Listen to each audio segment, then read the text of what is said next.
Welcome to the Bridger-Teton National Forest. Perfect. Well, you repeat yourself anyway.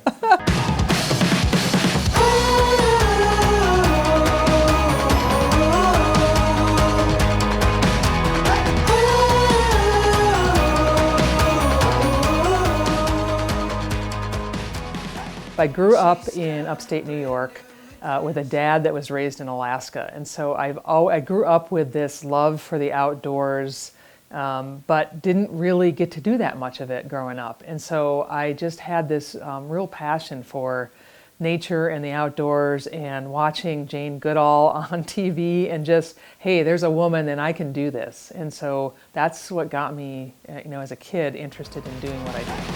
Chase down a brand new adventure, step up, step out and enter in.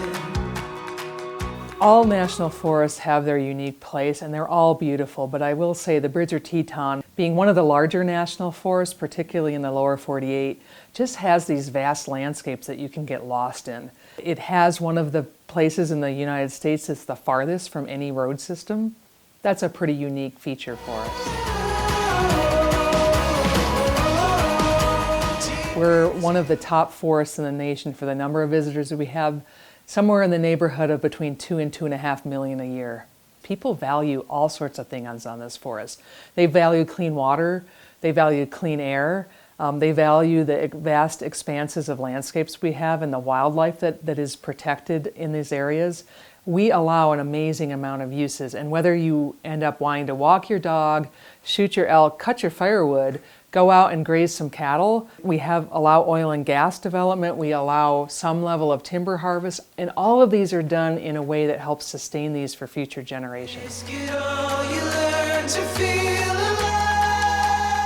It's a place of wildlands, wildlife, headwaters, and wilderness. We have amazing rivers, so you can whitewater raft, you can whitewater kayak, or you can take a nice quiet boat out on a lake. We have fishing, really great fishing opportunities, amazing hiking, mountain biking, skiing, whether that's at a world-class downhill ski areas that we have, Jackson Hole Mountain Resort, Snow King.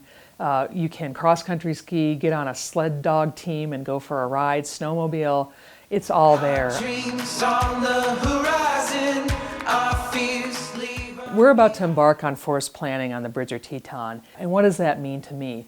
What it means to me is that we have the ability to really sit down with the public. We want to hear from them. Where's your favorite place? What do you value about the forest? What kinds of activities make sense or don't make sense? To me, that's where the engagement comes from, is when we get people who really are willing to invest in their national forest and want to be at that level of engagement where we can learn together. And while we are the stewards of those lands and we're charged with helping to manage those, it's really important that the public understands the decisions that we make, why we make these trade-offs, and more importantly, that they're engaged in those discussions. If you're part of the solution, then you've got that ownership and you can actually feel better. We don't know everything that there is to know about these lands, the science, the passion around them, and that's what the public brings to us. And so when we make decisions, it's really important that the public has the opportunity to say, wait a minute, have you thought about this? And a lot of times those things really influence the decisions that we make. In the long run, we're trying to manage these lands for the greatest good for the long term. The Bridger-Teton invites you to share stewardship with us on the National Forest. So get out there, pick a spot, and go play.